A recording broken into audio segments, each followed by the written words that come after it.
Is this an out-of-season April Fool's joke? What's going on, Workforce? Brian here, and in this video, it's not a positive video. It's not a video in which that I like to make. I usually like to make real positive content.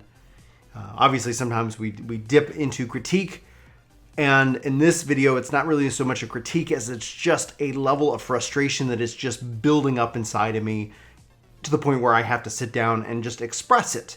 And it didn't start out as an anger. It started out as just an annoyance. And obviously what I'm talking about is BlizzCon's Diablo Immortal announcement for mobile. I have no issue that it's on mobile. In fact, I was like, oh, that sounds interesting. Maybe they're going to bring it to PC and Switch and console and have that entire ecosystem in an age of crossplay, in an age where they've already talked about having Diablo 3 crossplay with the consoles. I always kind of feel like the version of the PC and the versions of the consoles, it would be nice if they unified the clans there. And I was, personally hoping for some kind of announcement like that. Obviously, I think Diablo 4 would have been great, but Diablo Immortal sounds like an interesting project. And then it just snowballs down from there, and that's where I saw the announcement and I was like, okay, I'm wondering what they're going to show off at the kind of what's next for Diablo panel. And I didn't have a ticket, so I've been kind of getting updates from Chris, who's out there right now. And then it's like the information keeps coming out, and it's like pretty much people are starting to say that this is a copy of another game that Netease, who is the partnering company with Blizzard here, has already made. The UI is very similar, but obviously it's set in the world of Sanctuary and things like that. And it just feels like that big misstep.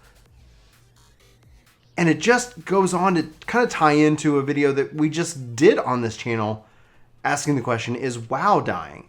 And several of the comments that people have put in that video itself say, hey, we didn't talk about the Forge system. We didn't talk about how Blizzard's not listening. And as somebody who's not necessarily a WoW player, but who has really enjoyed Diablo 3, and I played it from the beginning, and I still play it occasionally now with friends, and I really have enjoyed what they've done with that game, I was really interested to see what the future of Diablo was. And so this feels, especially there's a guy who goes and asks a question, and there's been some positive and negative backlash. And he asked the question, is this a joke? Is this an early April Fool's joke? And my immediate response to that is, thank you. That's such an honest question. And several people have tweeted out and calling the guy, a jerk. And then, oh, these people have worked hard on this game. And I'm never going to knock a developer for working hard on the game. But at the end of it, at its core, at the very fundamental root of the problem, makes it just seem more evidence that they aren't listening, that they don't have a connection with what players want. Or the counter argument is that we, the players, don't have a connection with what the market wants. Maybe we're all completely in the minority here. And that's okay. If we're in the minority, that's the reality of it. We're the vocal minority. And obviously, from a business point of view, you shouldn't cater to that. But it seems like just a small misstep. My issue is so small, and yet over the course of the last few hours, it has just festered in an annoying way. Just like, why? Why not make it this grand experiment, this level of connectivity that you've never been able to experience in Diablo? Play it on mobile if you like mobile. Play it on PC if you like PC. Play it on Switch or Xbox or PlayStation or heck, whatever can run the game. That's what Diablo is for us. That is where we are. And that's what I wanted. That's what I wanted. I wanted the ability to be able to play Diablo on a PC with a controller. I'm not going to play a mobile game. It's just not who I am. Now, I was talking with my brother, the Yeti, about this not too long ago, and he was like, that sounds amazing. He loves mobile games. That's what he enjoys. And for me, I was kind of taken aback. I was like, I was blown away by this. I was like, really? Like, I think mobile is a great platform when it's additive, when it ties into your overall experience, when it allows you to do something you couldn't do before on the go, whether it's an app or even an extension of the game itself. But I don't get this. And maybe I'm wrong, and I would love to know your thoughts on it. Are you excited about Diablo Immortal? I saw this and I was like, well, this sounds interesting. I love this franchise. And then it's like coming to a platform that you're never going to play it on.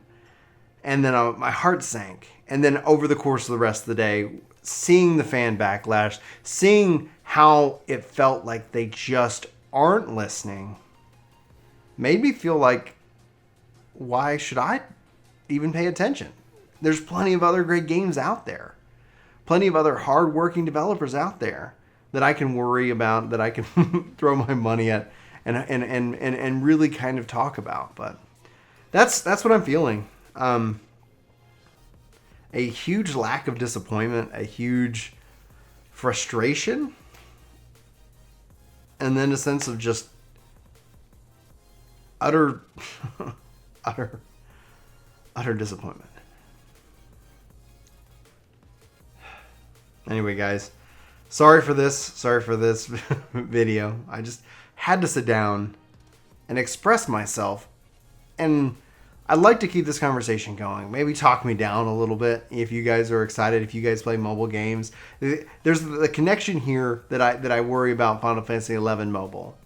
And it's that, yeah, sure, bring it to mobile, but can I play it on PC? Can I play it on Switch? Can I, don't limit it to one platform. Let's not go backwards as an industry. Let's go forward as an industry. And so seeing this, there is a connection. There is a level of fear or disappointment that I'm like, gosh, why do we orphan these games there? And obviously they're big platforms, and obviously they do well. And obviously you're going to make a lot of money in that world if you market it right. It is a big world swimming full of just, garbage applications. And yet there's also lots of really good standout things that have improved our lives on a day-to-day basis, things that allow us to communicate and connect like never before, things that really kind of make a difference. And that's where I guess mobile gaming just doesn't, for me, make that connection. And it could just be where I'm at in life, the fact that I have access to such amazing platforms and such amazing games that I just don't feel like the call of the mobile game is where it's at for me. But again, that's just me. All right. I feel better. I feel a little bit better about all of this. All the little things are going to be coming out, and hopefully Blizzard's able to, take the feedback, listen, and respond.